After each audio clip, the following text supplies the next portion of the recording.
let's face it, this is not the worst thing you've caught me doing.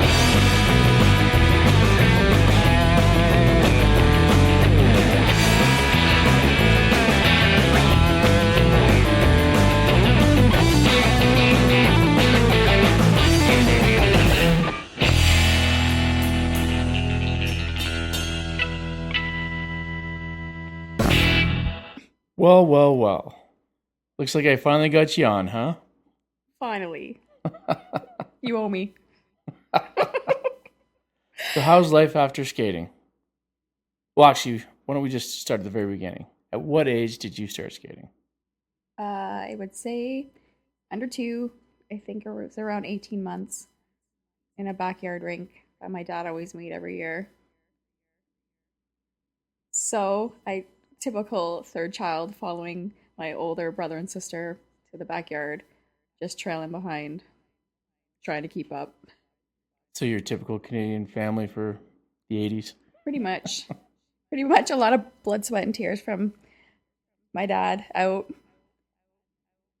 So I know you're a pair skater. Did you start out pairs or did you have to start out as a single first? Well, you always start out as a single skater.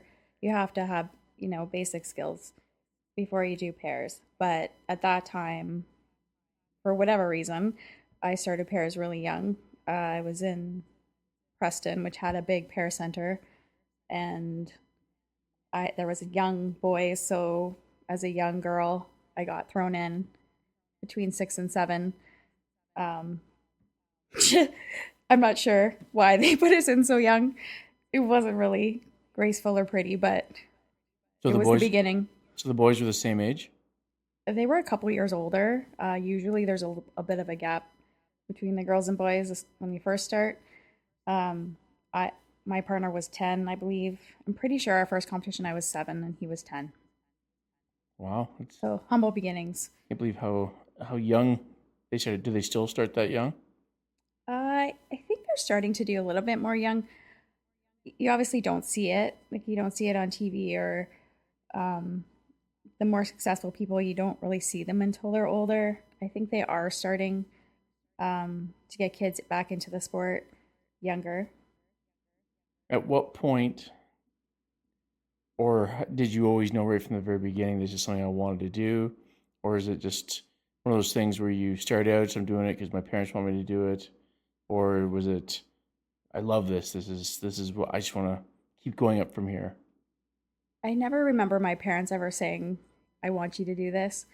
I did love it. I always wanted to be on the ice. It was always fun, especially when I was small. It was just, there's something about being on the ice. It's very freeing, especially when you're small and you don't really have pressure and you're just trying to get better. And I think as a younger sibling, you're trying to catch your older sibling all the time. My sister was 4 years older and a pair skater too, and you're just watching and trying to be like the older kids and trying to get better. So there was competition within the house, even though you wouldn't have been the same age group. Yours still... I think probably maybe not directly, like maybe I didn't realize, but I think you're just watching. Like for several years, I was the youngest of a pair team, watching much older athletes, like people in their teens and in their 20s and even older sometimes. So when you're 7, like you're just trying to survive in a session where there's a lot going on. I remember getting run over a few times or getting in the way a few times, and it was just kind of a crazy time. I feel like that happens at the top level as well. You see people kind of bumping into each other, and for sure, there's always going to be accidents. They're not usually intentional accidents. It's just, you're spinning or you're jumping and you're out of someone's eyesight, and not unless it's like a Nancy Kerrigan thing. So. yeah. That thankfully doesn't happen too often. Too often. Has there been any other cases other than that one that you can think of?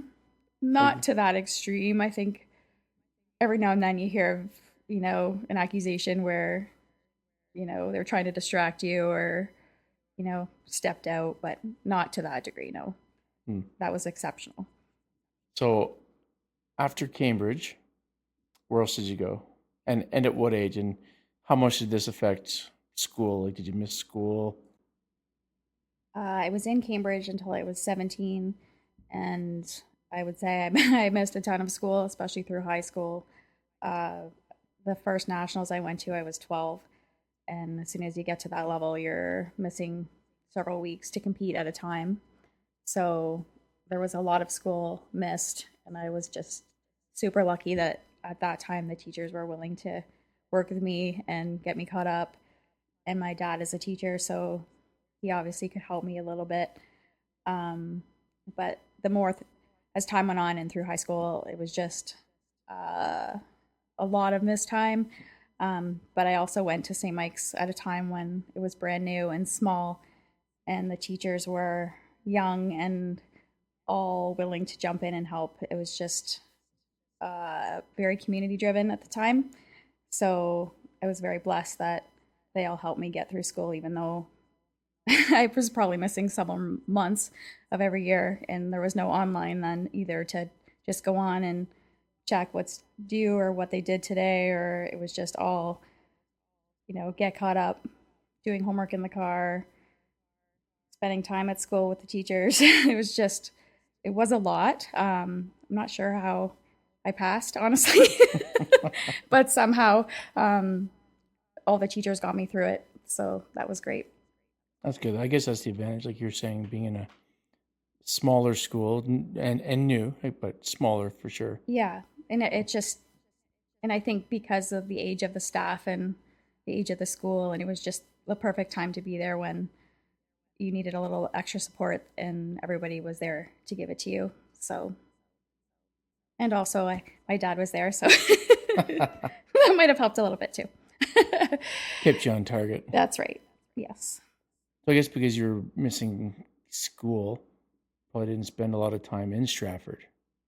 Not a whole lot. Like my schedule was pretty crazy. Like we left Stratford at 5:30 in the morning, went and trained, went back, did school, then went back to Kitchener for 2 o'clock, trained, and then did an evening session, trained, and then came home. So it really left no time to No getting into the socialize. city. However, like I always played Stratford City soccer. I was actually in the very first women's team in Stratford. So that was always a nice outlet for me where I got to just be out of the rink and with different kids and kids from high school. And it was just nice to have that.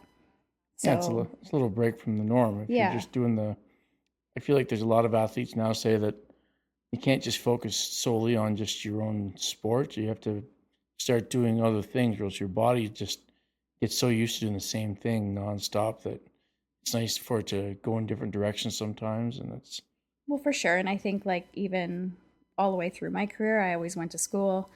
So I always had something. You can't just have, I don't think you can just have your sport. Like it just becomes all encompassing.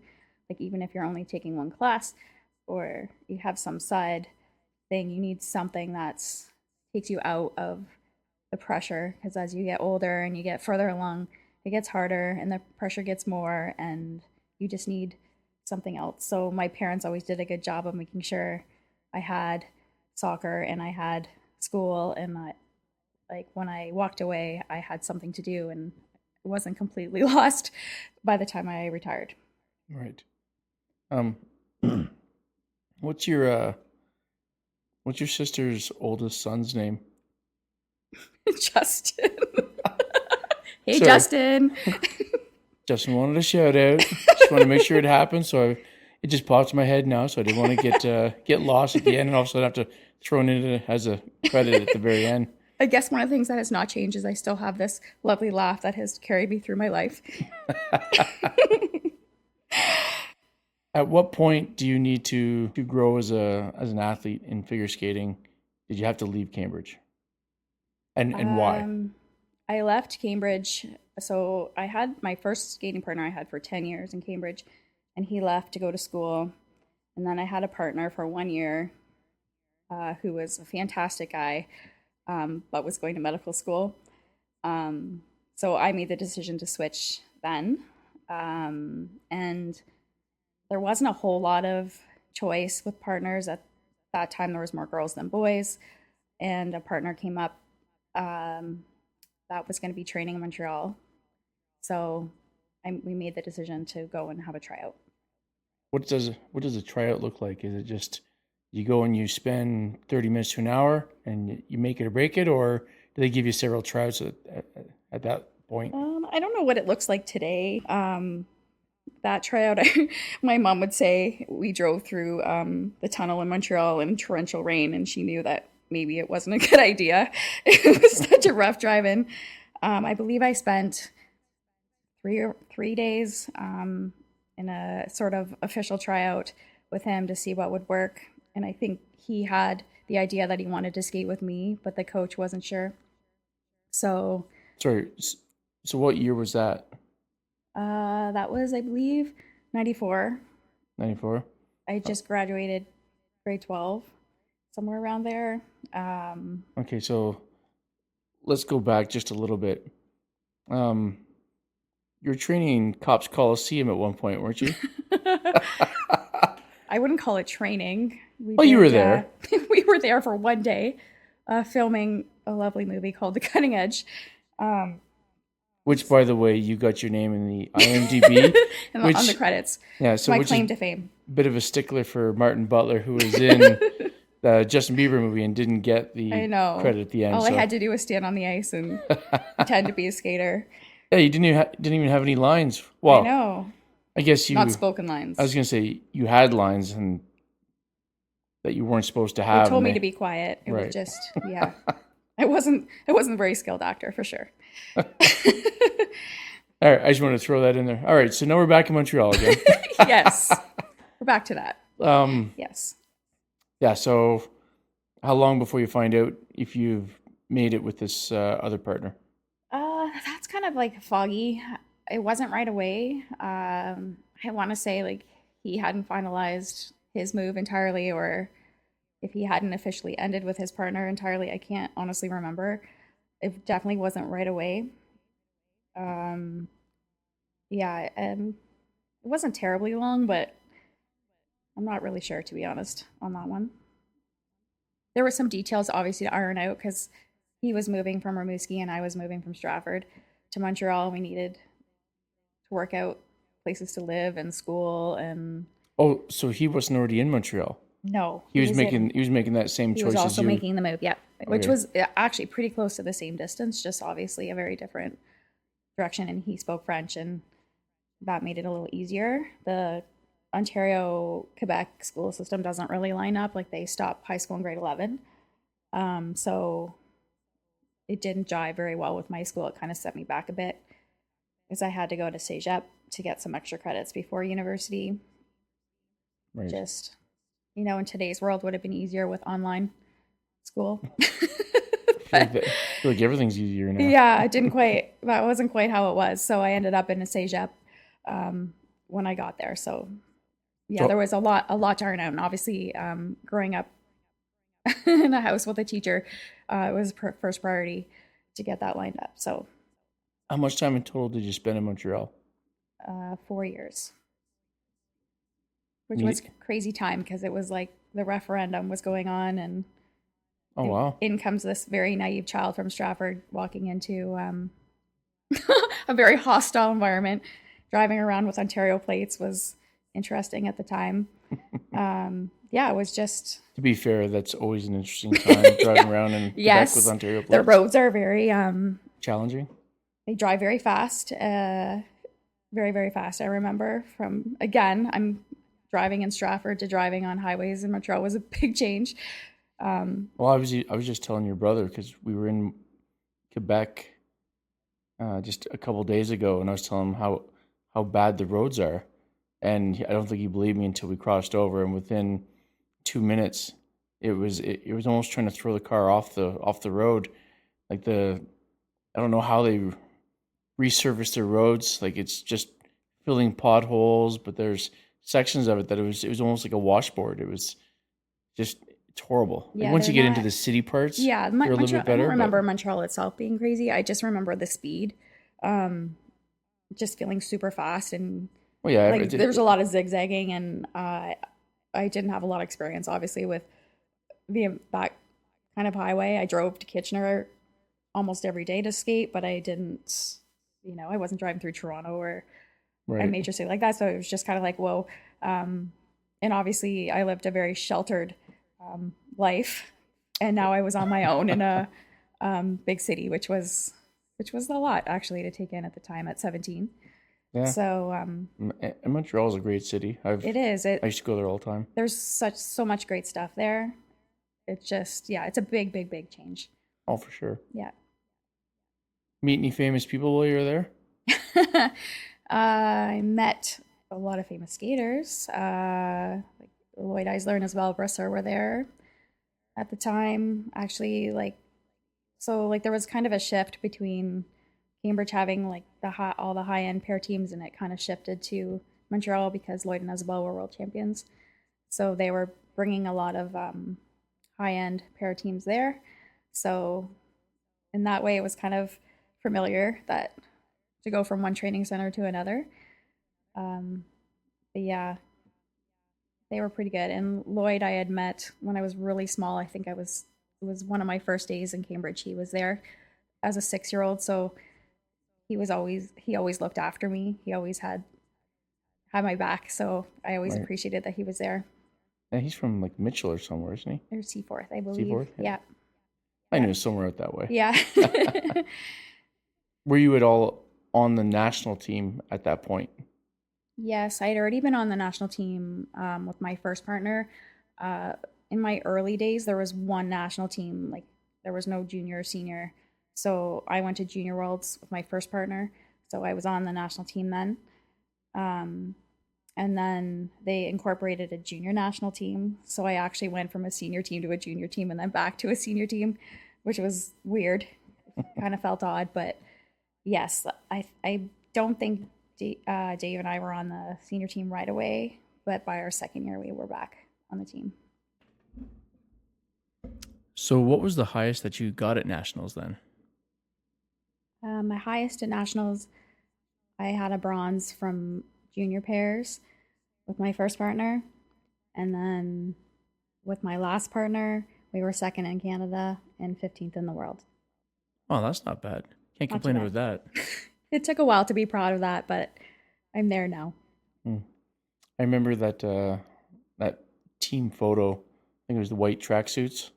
They had Kurt Browning, Elvis Stoico. Yeah, there was something very special about getting the Canada tracksuit. It was just, I don't know, so national pride.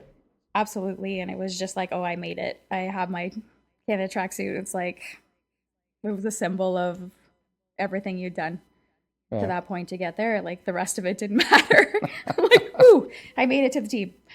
So yeah, it was pretty exciting. I think like our daughter went to the World Championships for dance this year, and she walked out with her flag and her tracksuit with her team. And I remember being emotional and just hoping that she realized that that's a very special thing to get to do, is you're walking with your team and you're under your flag, and it's a very special moment. So for all the times that you ever heard your name being said over the PA at these events, were you ever as excited when you heard Radisson Gilmore instead of Allison Gaylor? Oh my God. Quebec just could not say Allison Gaylor for some reason. It was a hard name for them. Well, to be fair, we were in when Chris and I went whitewater rafting. When they were calling out the names, they called him Chris Gaylord. I know they have a hard time with Gaylor. I'm like, it's Taylor with a G. Yeah. It's not that hard. It was right after she called it, so I nudged him. I go, "Did you add a D onto the end of your name?" And I didn't know, or what? Like, what's going on here? It's terrible, terrible. So I won't say every athlete has injuries, but I think a large portion of them do, especially if they get to a certain level. Did you have any? Yep, I had 3 knee surgeries. Oh, was that it? Only 3? Only 3. My first one, I was 14. My last one was close to the end of the career, and it actually was a big reason why I had to quit. Just the recovery did not go well. And there's really, when you're a pair team in that time period, you didn't have the option to sit out. I think this generation of athletes is a whole lot smarter, and realizes that if you're injured, you need to listen to your doctors and be like, okay, and think about your career longevity. But at that time, it was like, do I push myself back or do I lose my partner? So that was the decision I made at the time. That's kind of a shitty option. That's no win, because even if you're going to skate hurt, you're not getting the best of yourself. No, it didn't go well. I would say, like, physically, I never got to 100% until several years after I quit. And I think mentally, I was just couldn't get my head in the game. But when you can't trust your body, it's really difficult to perform where you need to be. So I believe my surgeon told me a 9-month recovery, and I took 9 weeks. So it wasn't the smartest move. But in hindsight, I can say I don't have any regrets. I tried. I went for it. It didn't work out, but that's life, right? Were all 3 surgeries the same surgery, or is each one different? No, each one was different. I had 2 surgeries on one side and 1 on the other. So I just don't think the second knee was a lot more major than I think we anticipated. It didn't show up on any of the testing until they went in, and the surgeon was like, "Whoa, it's bad." So it was a crazy time. So what exactly causes it? Is it the jumping, the throwing? I mean, I guess in both scenarios there, it's the landing aspect of it that's going to cause the damage. But is that what it is, or? Well, sometimes it's the pounding, the overuse. Can it also be from piss poor throwing? Sorry, did I say that out loud? Yeah, I would say, so it ended up being like an avulsion fracture that started it. And then, of course, it wasn't diagnosed, and then it led to a lot of other stuff. So when I was training, I did not have full strength and didn't even realize it, because you just kind of will yourself to keep going until all of a sudden you can't.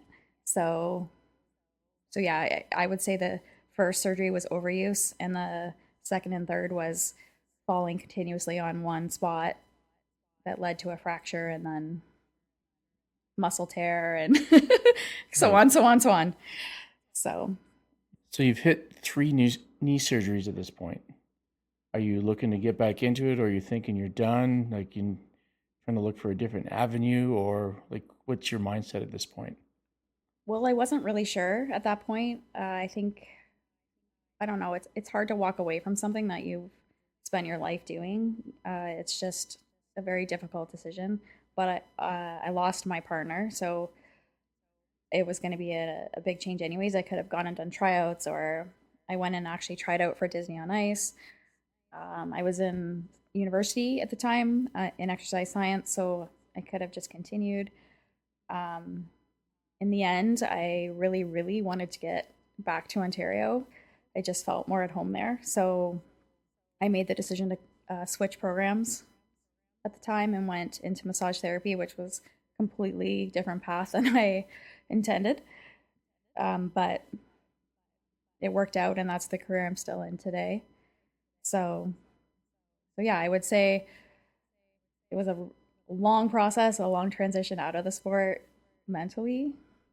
It takes a lot of time to replace that goal setting and that training. And I very vividly remember my first couple months in massage school, my teacher telling me to go for a run before I came to class, so I was calm. I just didn't know what to do with my energy at the time. So I think lots of people say that when they leave whatever sport they're in, that they it takes some time to reset and refocus, but I got there eventually. Right. The lifelong journey, trying Definitely. to recover from skating, from what I hear. Yes. Well, and I think a lot of us go into medical careers because we spend so much time with doctors and physios and massage therapists, and it's just sort of natural. It's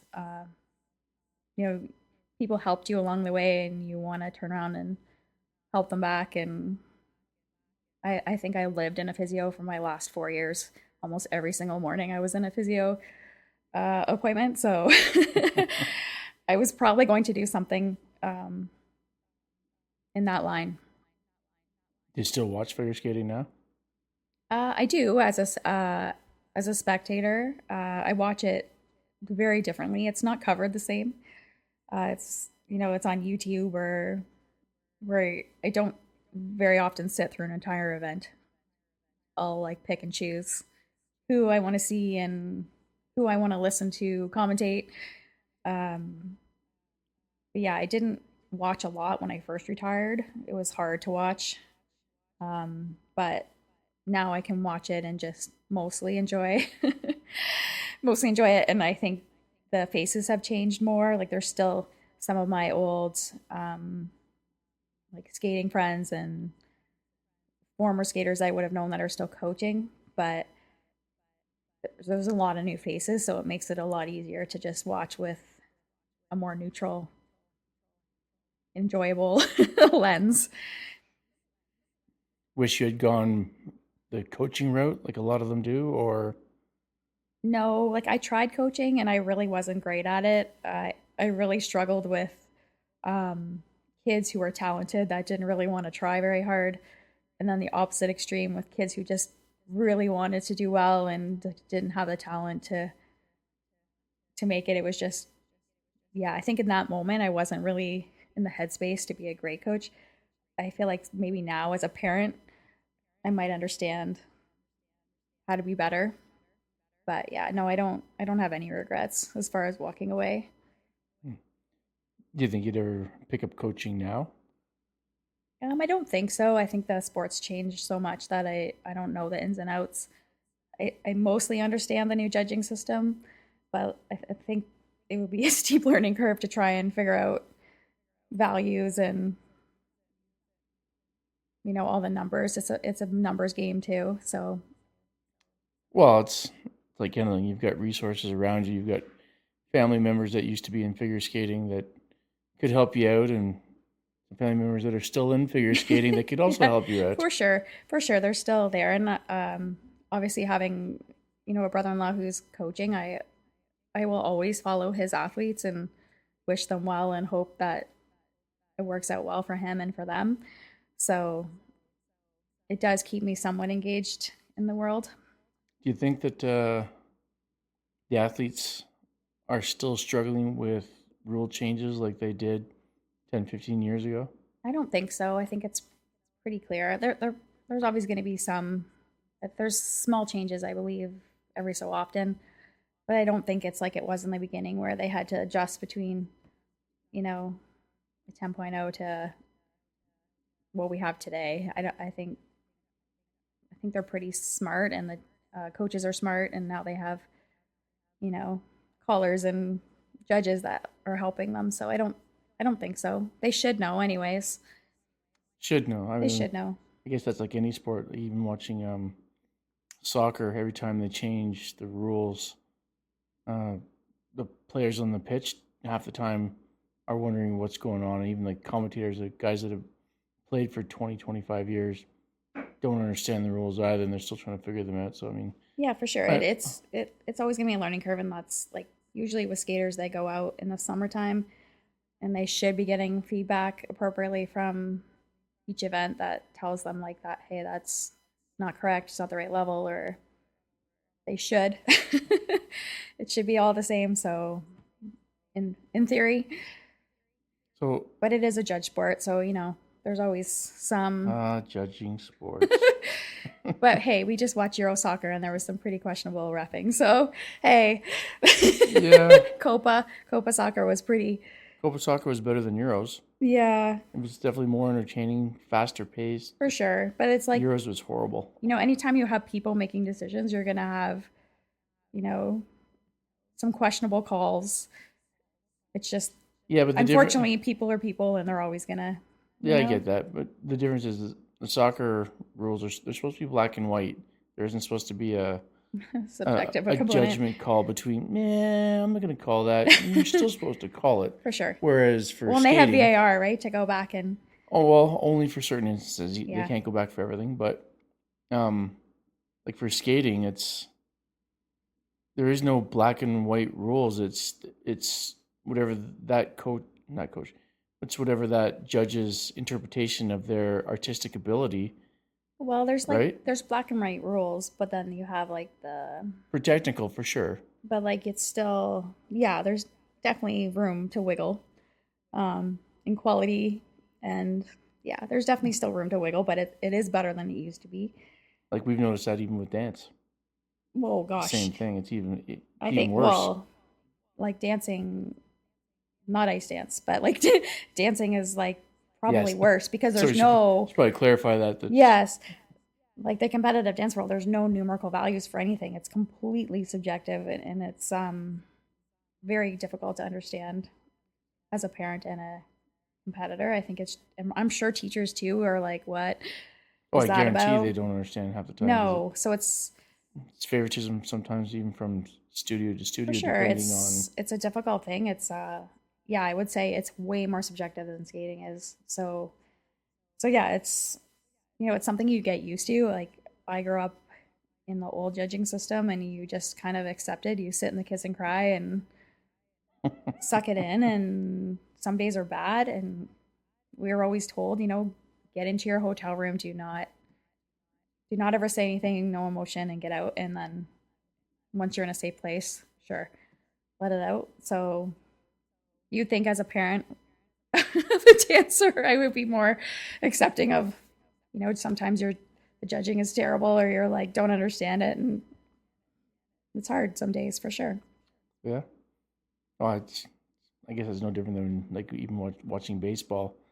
I'm sure all the coaches are going out there going, even if that ump gives you a bad call, do not say anything. Nope. But they lose their shit and they turn around and they yell and they Yeah. get ejected from the game and Yeah. these are professionals. Well, sometimes you can't control it, right? I'm sure, like, I don't have a good poker face, so I'm fairly certain. Really? Pretty sure. Unfortunately, you could probably pretty much read what I'm thinking most of the time. So, but I'm probably laughing because whether I'm sad or happy or angry. So maybe that made it like, oh, she's happy. Look at that. I would say that you like gymnastics. I'd almost argue that you like it more than figure skating. Is that a fair assessment, or at least even, It's or at least just probably Simone Biles? I love Simone Biles. She's very cool.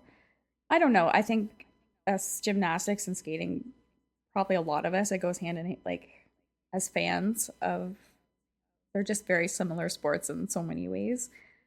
And I probably always watched gymnastics, like even during my competitive days. So, but I would say now I probably watch more gym than skating. There's way better coverage of gymnastics, which is just shows you the state of the sport. But Is it it's only American, right? Like I was just gonna I'd say, say is it like all American? I'd say like we're leading into an Olympic Games, and there was like all this coverage of, American gymnastics and American swimming and American track and field, and I don't think I saw one Canadian qualifying event, which is sad, really, right? So it's almost like here in Canada, whatever's popular in the States is what we're seeing. So It's just weird because like we're supposed to have a certain amount of Canadian content on everything, so you think you'd still get at least something from CBC or. but I think somebody. like American, it's like prime time. Like when you Well, it's actually massive there, right? It's So- massive, and like I think it's CBC, right? Or I'm pretty sure it's CBC that covers the Olympics right now, and it's like they're not covering nighttime anything, right? They're not sports anyways. Like I don't know what they play at night, to be honest. Trump. Yeah. Politics or whatever, which who really wants to watch that right now? So yeah, I think they do a better job of, well, at least leading into Olympic Games, like who their stars are. I've always loved women's gymnastics. I think now I can appreciate more men's gymnastics. So yeah. I'm a pretty big fan. I don't understand their scoring that much. I have to say I'm a little bit like, I don't always understand their scoring either. But I know that they have similar where it's numerical values for everything, but again, a person judging that can Right. I don't understand any of the judging in that sport at all. No, it's I've, but I never have. I watched someone run down a tumble thing and flip over, and as long as they don't fall or do whatever, then like, yeah, they did well. Yeah, exactly. So that would be, if I was a judge, it'd be either you didn't do well or you did well. You get 0 to 50, 50 to Yeah. 100. Yeah, but I think maybe because I'm not as close to it, it is more enjoyable just to sit and watch, and you can appreciate the athleticism of the athletes. And I think there's a similarity in the age of the athletes, especially the females, and a lot of stuff they went through. So did we. So I think those stories cross over a fair bit for most of us. They've gone through some pretty harsh stuff over time, and thankfully the cultures of sport is changing, so that's great. Wonder if they'd ever have what was that documentary with Athlete A? Athlete A, yeah.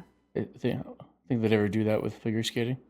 Oh gosh, I don't know if we've had a scandal of abuse to that capacity, like where. Well, it wouldn't even have to be about abuse. It was like there's been lots of stuff in the media over the last 10 years about stuff that isn't even necessarily horrible. Like, I mean, something as simple as being 16 and 17 and dating, and all of a sudden one of you turns 18, all of a sudden now it's not allowed.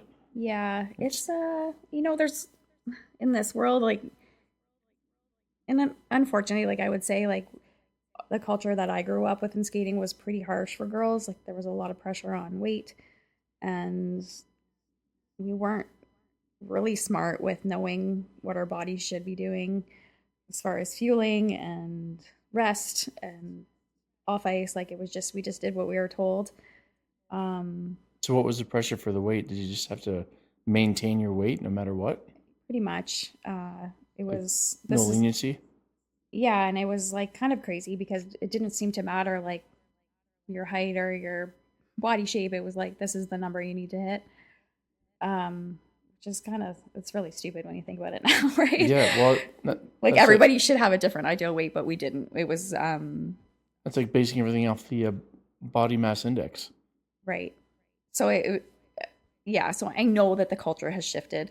I think, although like that is so much better in sport, all of that stuff is way better, and they're smarter about it. But I think now we have social media where, your stuff is all over YouTube or social media, and there's constant comments, and if you read them, it's not nice. Like I can't imagine training and reading that about myself. Like when I think about as a teenage girl or a young woman, the comments would have been horrendous, I'm assuming, online. Like, so I think we had pressures in a very different capacity than today. So I'm not sure it's better, but it's not necessarily the same. Some things have improved so much, but then now you have this crazy world of media. Right. So now instead of getting pressure from some Joe Blow on his computer, right? Well, that's where it ends up now, right? Yeah. Right. I just mean like the difference between then it was just pressure on the ice from your coach, from your family, depending on what your family was like, and now all of a sudden you shift it to now, and it's like you're saying, now you're getting it from 30 million people. That's right. If you're in the States, like I would think you would really have to not read the comments, which is difficult to do. Like I've seen stuff even come up about myself from years ago, and I'm like, oh my God, I don't want to read that. It's not kind. Or they post stuff, all over the place, and you're like, please don't go back to that. So I would think they'd have to be really cautious about what they read about themselves. But I think at least the culture has changed and, a lot healthier. So I think I'm not living it today, but I think from what I hear. What do you do for fun now since you're not skating? For fun? Yeah. I'm assuming skating was fun at one point in your life. It was fun. Yeah. Well, I hang with my kids and my husband, and I'm a massage therapist in my lovely small town of Stratford. So yeah, it takes up a good chunk of my time at the moment. So you're like everybody else, you just take your downtime when you finally get away from the kids and work and watch TV, Friends, Sure. or whatever is popular right now. That's right. Speaking of which, did you see the Brat Pack was on? I did see the Brat Pack. That brought back Or- a lot of nostalgia. Yeah. What did you Great think of it? movies. It was interesting. I guess like I never realized the negativity that went with the name. I just thought it was kind of a group of actors.